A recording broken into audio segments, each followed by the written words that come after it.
If you're looking for the part 2 related to Kubecon North America, then this episode is for you.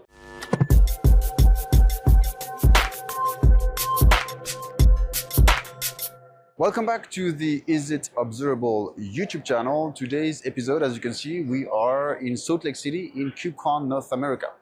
I released recently an episode covering the part 1 because I did so many interviews that I decided to split the episode in 2 parts.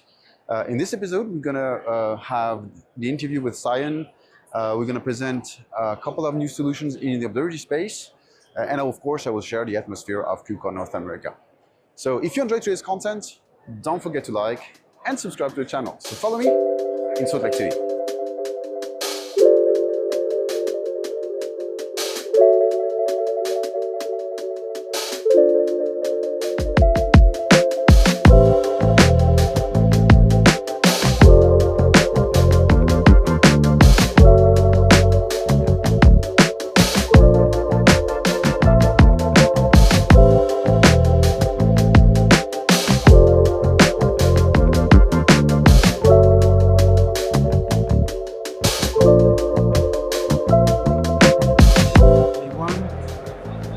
Go see the venue and the sponsors.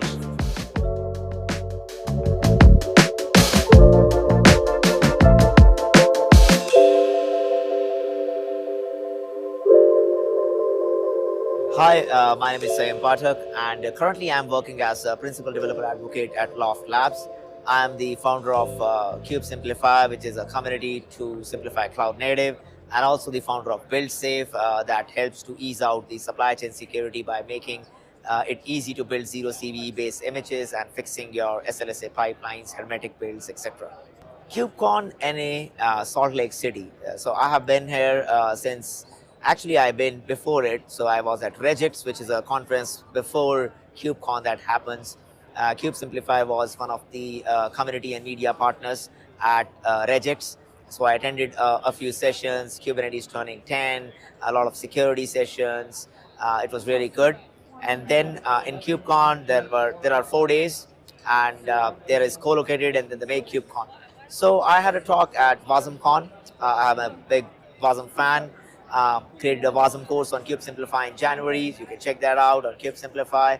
And we talked about the observability in WebAssembly and some of the challenges in WebAssembly with respect to the observability, which I think is pretty crucial, as WebAssembly do not have access to the host file system. It doesn't know where it is running because it's independent.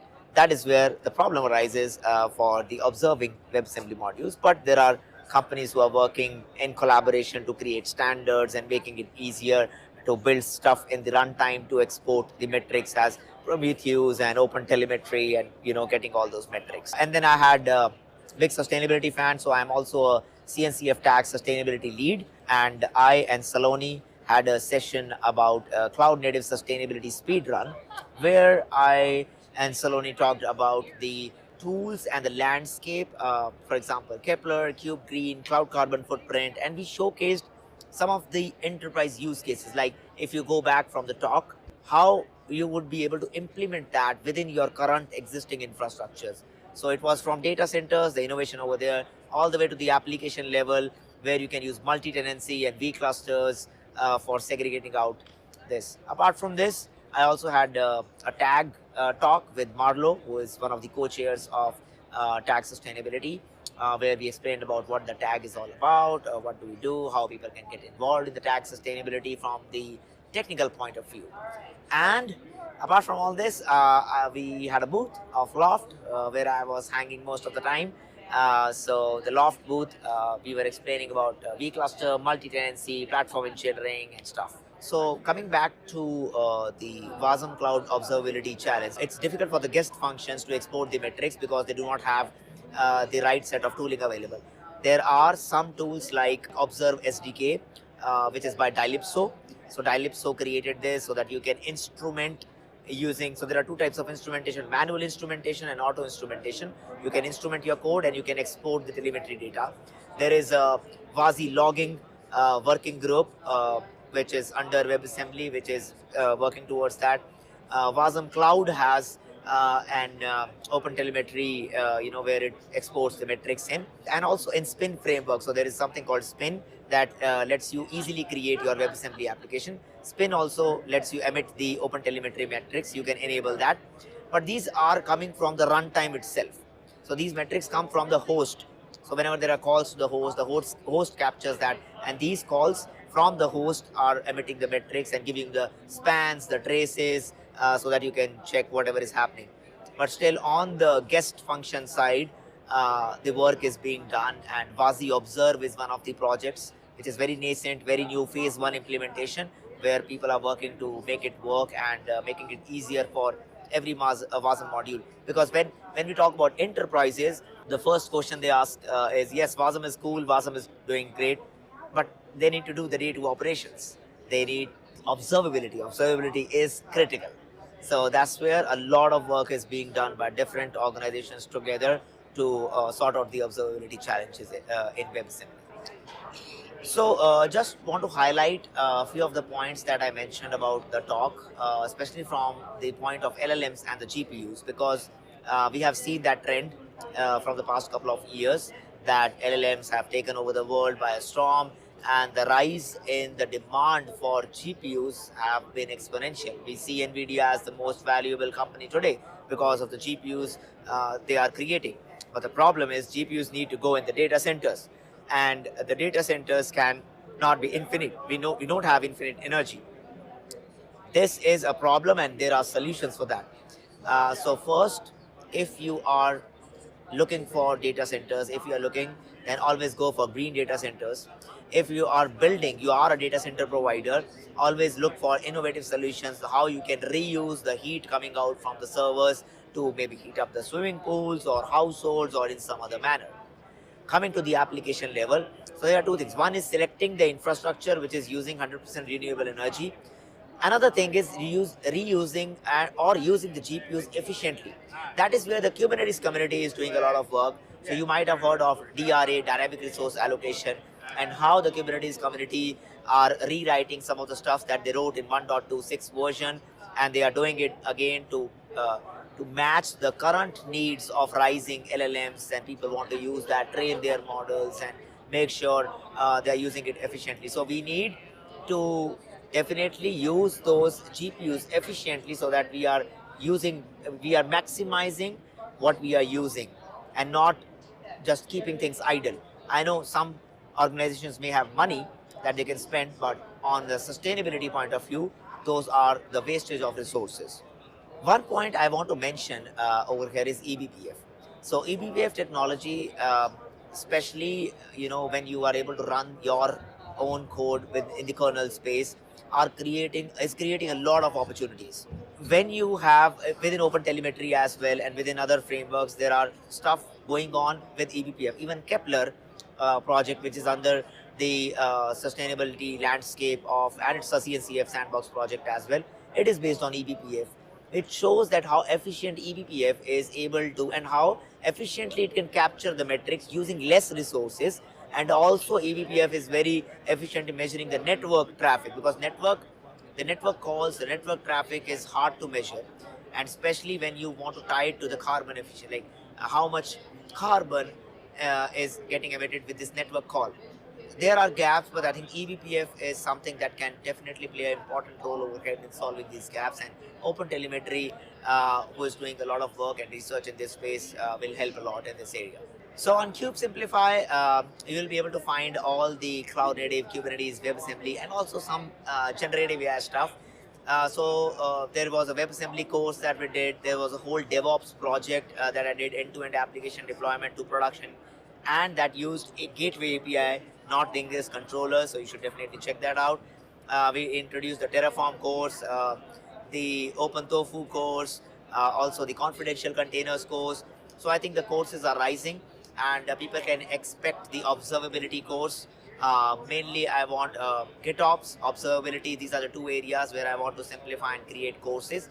And in observability, yes, I want to touch on Thanos as well, how you can set up from scratch and make sure you have different clusters in. You have a central Thanos, sending those metrics to a central Thanos and then using the Thanos querier to querying that. So So yeah, you can expect a lot more content in 2025. And feel free to reach out to me, Cube Simplify, at the rate Saiyam Pathak on all my socials, LinkedIn, Twitter, or whatever X it is, Blue Sky, Mastodon, and I'm very active in the CNCF Slack.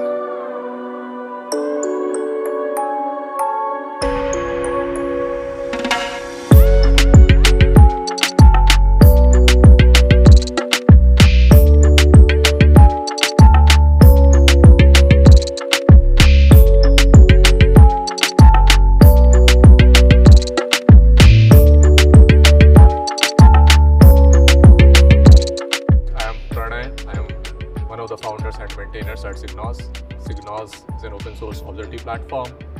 We work natively with OpenTelemetry, and we have all the three key signals, which is metrics, traces, and logs in a single pane, and that helps people to solve issues much faster. We are launching a new feature in this KubeCon, which is around messaging queues. So we are tying up messaging queues using distributed spans and metrics. So that's like one of the key areas where we are giving a couple of talks around.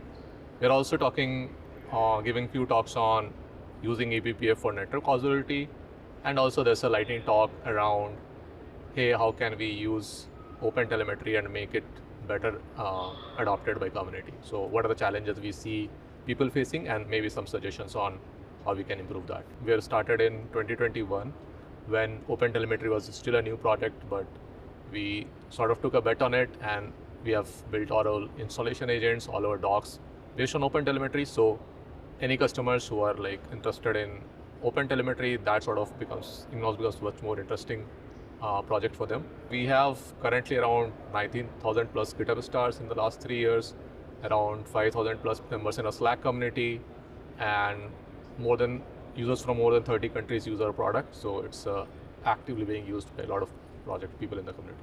As of now, it's 100% instrumentation SDKs provided by OpenTelemetry. For collector, which is the sort of the agent which OpenTelemetry provides, we have our own distribution. But for instrumentation and SDKs, we rely totally on OpenTelemetry. We rely primarily on OpenTelemetry transformers and processors, which OpenTelemetry already provides. We also have built out our own logs pipeline, which is based on the OpenTelemetry's OPAMP framework.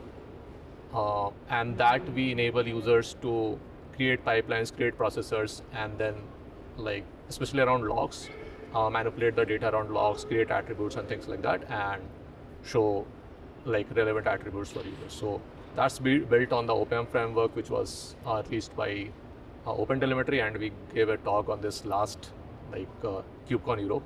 The use case which we are using it for is to update customers or like users collectors using OPAMP framework.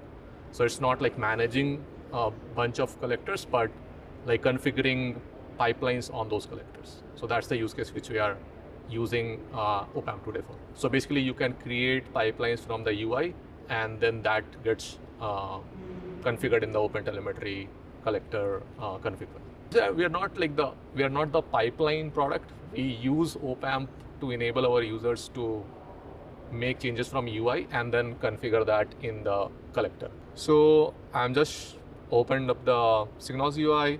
As you can see, we have like all the main signals in a single pane. So you can have services, which is around APM. You have distributed tracing. You can do bunch of filtering, bunch of operations around it. We have the logs product where you can see the logs, and then this is the pipelines product where I was mentioning around you can create a bunch of processors and then configure what attributes you need to parse and run this in real time, right? Yeah, and then we have the standard stuff like you can create a bunch of dashboards, and all these things are powered natively by OpenTelemetry's spec. We have alerts, so you can create alerts and then configure alert channels which you want to do, and you can also see a service map of like different type of services which are linked to each other and then how they're connected.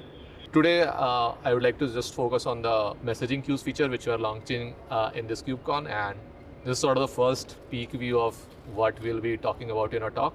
So till now, messaging queues, lots of people use it, but till now, the observability of that is primarily limited to the metrics. So you get the like how is the broker performing, how are the partitions performing, but you can't really correlate from like services which are emitting these packets to like what's happening there and where the lag is happening, right?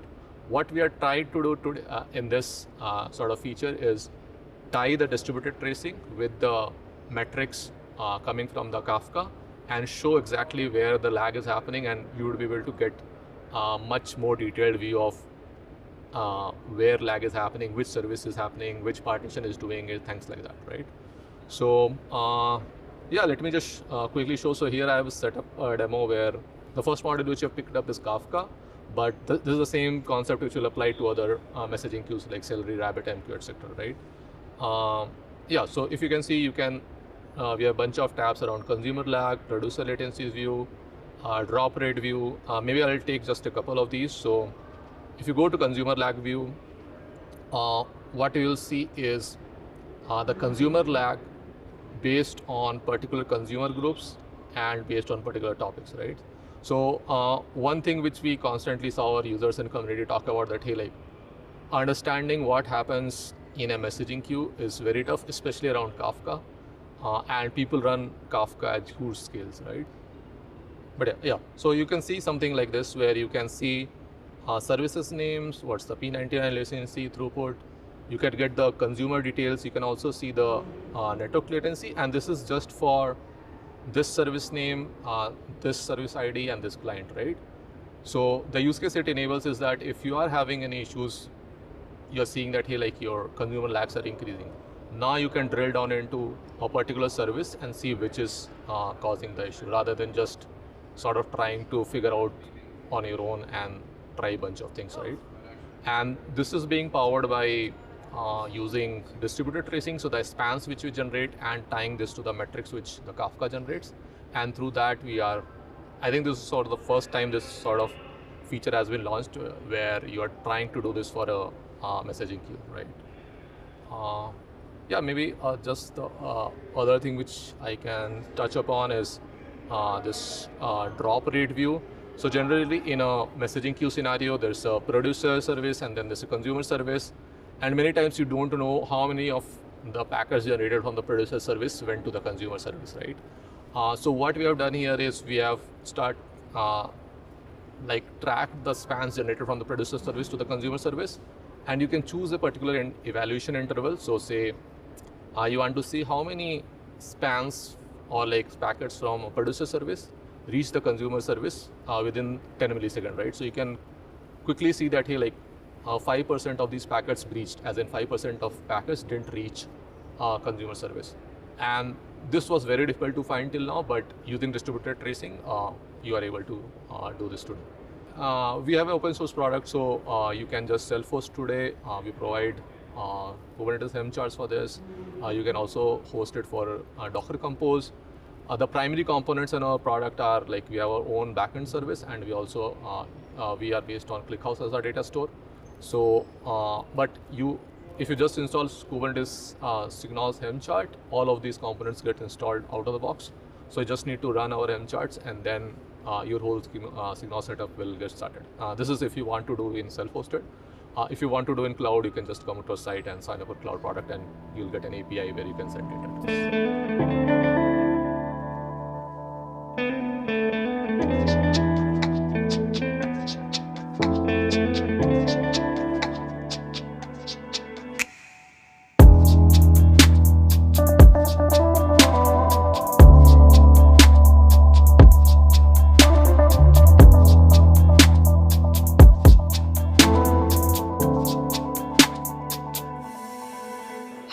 I am Seema Saharan. I am currently working as an SRE at Autodesk. This is Aditya. So I am currently working at Forrester as a DevOps engineer. Today we had a talk at Observability Day at Kubecon NA. So the topic of our talk was like how you can optimize LLM on Kubernetes with Autel. So the idea behind the scene is like when you run any LLM models, it goes like you actually deploy it, it actually consumes a lot of CPUs, GPUs, and you get a lot of errors, you just increase it. So that was the idea, like how we can resolve these kind of issues. So we just had a quick run and then had a quick demo also on that? Starting from the code, we have added all the required libraries that are in Open Telemetry. We have integrated API, Open Telemetry API, Open Telemetry SDK, and from there in the code we also have defined some custom metrics. So to understand the LLM better, like we have provided the token information, how many tokens are remaining, and we have provided CPU and memory usage as well directly in the code, so that all the traces, metrics, logs, events are sent to OpenTelemetry, and then we can dig more deeper into the LLM efficiency, how much time one specific API call is taking, how much microseconds, how much we can optimize it further. So the actual problem goes like, so when you maybe write a code for LLM or you deploy it, what happens is like in the production, or maybe let's start with dev, or maybe dev stage or prod. So once you run in the lower environment, it works well. But when you go for the higher environment or the live environment, on the time you have a lot of user requests, and on the time you able to see like you are able to crunch on the GPU, CPU and memories. Okay, so having these kind of issues on live environment can be fixed if you keep track of from the starting, let's say dev environment itself. So the major issue, like why we actually come with this idea, with this talk, is the first one is like, if you see in the prod, when you will face any issues, you just try to increase the memory or memory limits or CPU limits instead of looking deeper into the problem. If you're able to see the errors like the OM killed, or maybe if you're able to see error like we need more CPUs, you just increase it instead of looking into like why it's need more CPUs. So the idea behind is like why you should not write the efficient code. So if you're writing the efficient code and with the help of profiling, we are checking it like how the each thesis of the code is actually using and how much CPU memories it's using. A simple application does require observability, right? So why not LLM? Because they are pretty huge, and it's really important to implement observability on LLM to get all the insights from there and make LLM more efficient for our application and for the user to reduce costs. And that's where profiling comes in. So we can see all the traces on a deeper level, which Python library is using more CPUs, more costs, and even more carbon emissions, so that it's sustainable as well for the environment, because LLMs can be pretty costly, right? So it's really important for us to understand these metrics and implement a better solution. If I talk about the history, like how we actually came to the journey, so it was previously in Elastic, and then they recently donated it to Hotel. Okay, so in Hotel there is a maybe you can say an agent or a collector is there, so it's called like Hotel eBPF profiling. So we actually used that in our code itself. Okay, so from that we are sending all of the logs metrics. So that's what eBPF actually do. It actually take all of the data from the host system itself, and it will just give it to the Hotel, and Hotel will just publish that to the whichever route you're using, maybe it's Prometheus, it's Jaeger, or wherever you're going. So accordingly, you can check all of the metrics and traces, and for each of the trace ID, let's say you have done an API call that's going on /generate, or it's a get or post API. So according to that API call, you can check the traces. According to traces, you can maybe search out of how or maybe how much memory CPU that particular trace is using, and from which piece of code is actually coming. Okay, so that's how cool it is, like going from end to end. Yeah, it was pretty easy actually when we added all the libraries and modules from our code, and then we actually installed the agent, and that's how it is sending from our host machine to the OpenTelemetry system. So the day we explored everything of like the UV profiling and all, so with the help of tracing, you can actually search for the profile for the same. So yeah, a lot of work actually going on. So it will be easy in future. Like you can just click on the trace, and then it might give you the whole profile for the same. Just go to github.com/hotel/ it's OpenTelemetry eBPF profiling. So that should be the best way, because it's ready for production also, and it's available for multiple languages, like it can be C++, Go, Python, Ruby, C#.